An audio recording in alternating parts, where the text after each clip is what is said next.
lineup. Tonight we have one new storyteller with us, and she's been telling stories around the circuit, but she says Voice Box is her favorite, and we love her for that. And so please give it up for the happiest kid on the block, Nan Sack.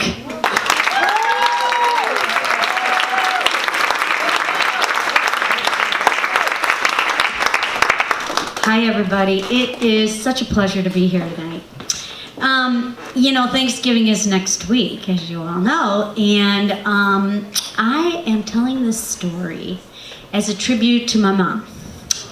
And the theme, we're better off for all that she let in.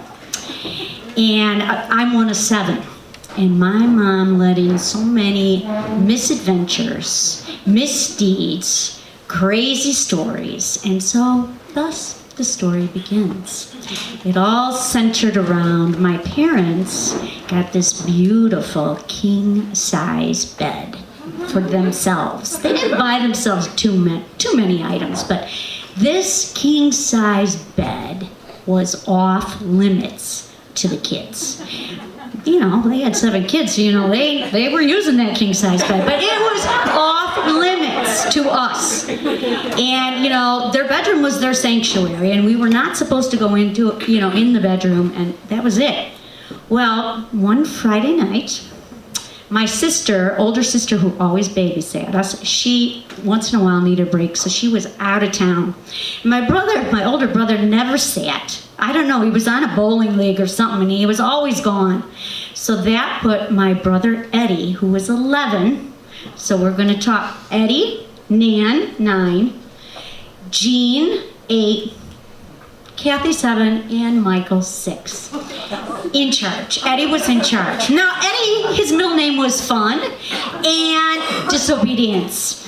So basically, we'd all been eyeing that bed. And so my parents were going to a party, and they were going to be gone for a while. And, my parents emphatically told us, do not go up and jump on that bed. And we're like, we won't. We're just going to play. We're not going to do anything. Well, sure enough, my brother had his basketball team, 6th grade basketball team, all come over, and we decided we were going to play King of the Hill on my parents' king-size bed. And I'm telling you, it was pure bliss, unabated joy, jumping around, tackling everybody, people throwing everybody off the bed. And there was this guy, Eddie Foreman. He was a big, gangly center, and I remember going for his legs to try to tackle him on that bed, and he picked me up and he hurled me through the air. It was the first time I ever felt like I could fly. And I was going for that 2nd story window, right out that window, and thank goodness there was a big chair in front of the window.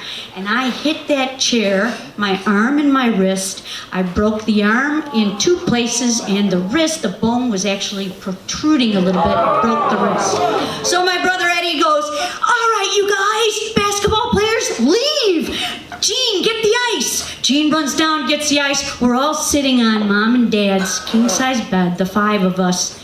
And Eddie says, okay, Nan, it's just a little bump, you're gonna be okay. I was in shock. I was like, yeah, I think you're right, I'll be fine. And my 2 sisters are helping me hold my arm up, and my little brother's kind of looking with his big green eyes. He's here tonight. And he'll probably tell you that I'm embellishing the story, but I'm not. So anyway, so my brother said, we cannot tell the true story. And we all shook our head, no, we cannot, because we're gonna get in big trouble. So here's the story. So my brother says, we're downstairs, you know how Mom waxes those floors? She waxes those basement floors, and she always tells us you gotta wear your tennis shoes when you're down there playing basketball. We're like, yes, yes, yes. Well, Nan, you were playing basketball without your tennis shoes on, and I'm going like this with my arm. Yeah. And you slipped and you hit your arm against the pole and you got a little bruise. Yeah, that's right, as that bone is starting to grow, So my brother had each of us tell the story, and it came to my brother Michael. He's 5, and Mike's looking, just staring at the arm, and he's looking at this bone, and he's like, well, we were jumping on the bed. No, we were jumping on the bed. What are you talking about? We were downstairs playing basketball. Oh, yeah, we were downstairs. We were all downstairs, and what happened? happened? What happened? Well, Nan didn't have on her tennis shoes. Oh, that's right. And she hurt her arm. Okay. My brother, we all say it. My brother gets out the Bible. Now, we Catholics didn't read the Bible, but we had one around. My parents had one around. I don't know.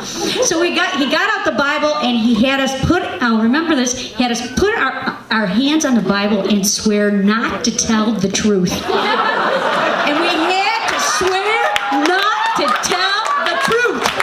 And he went around to each one of us, and he said, you have got to swear on the Holy Bible not to tell the truth. And you will take this to your grave not to tell the truth. And we all went, we won't ever tell the truth. So my parents come home, and meanwhile, we've all gone to bed, and my sisters and I can't sleep, and my sisters are staying up with me, and we were too afraid to go in there at night to tell my parents, so we waited till the next morning. And we walk in there, and my dad plays Saturday morning golf, so he was gone. He was gone.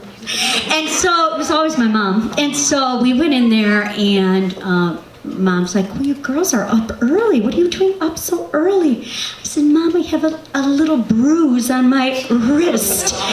And she looks at it, and her big blue eyes like almost pop out of her head. She said, what happened? Well, I was playing basketball downstairs. My sister pipes in, yeah, she wasn't wearing her shoes. Well, you know how slippery that is, down there. And she fell and hit her arm against the pole. And my mother's like, oh. And everybody, my mom says, come on, get dressed, we're going to the hospital. Well, at the emergency room, they knew my mother's name by heart. Nancy, which one do you have this time? Who's in? Oh, yeah. And what happened to little Nancy there, little Nan? Well, she was playing basketball downstairs, she didn't have her sneakers on, and she fell, she slipped. Oh boy, yeah. Years later, 30 years later, that story stayed. And, around the Thanksgiving dinner table, you all tell broken bone stories, right? In our family, we've got about 30 broken bones. So, they were good stories. And my brother Michael, I don't know why he did, he told my mom and dad the true story of how I broke my wrist and my arm. And we stared at him, and we're like, this is incredulous. How could you do this? How could you tell the true story? We swore in the Bible not to tell the truth. How could you do this, you traitor? And we're and we were like giving them daggers. We were giving them daggers. How could you do it? My mother put her fork down, looked up from her mashed potatoes, and she had a little smile on her face. And she said, kids, there were a lot of stories you told me. I took them all in, a lot of stories. I knew that most of them weren't true. She said, and sometimes I didn't want to know the story. She said, but I knew that story wasn't true. The bed was so sloppily made, and I make a good bed. I knew that. And she said, you know what? The most important thing was that you all supported each other, and that you were there for each other. And she said, and for me, what was important was that I kept you safe and I took care of you. And that was what was important. The truth, hey, you're kids, I knew, she said. And I think about that today. My mom's been gone 5 years, Thanksgiving coming up. We were better off for all that she let in. What she did was she taught me, finally, after all these years, I finally figured it out. That really, it's not being right, it's not the truth, it's not all that, but it's the people that you meet in your life. Your children, your partners, your family, even the strangers in your life. They come into your life. If you can make them feel safe and you can care for them, that's really all that matters. Because, as that Indigo song says, the greatest gift of life is to know love. So here's to Nancy Toomey, my mom. The greatest gift is to know love. Thank you.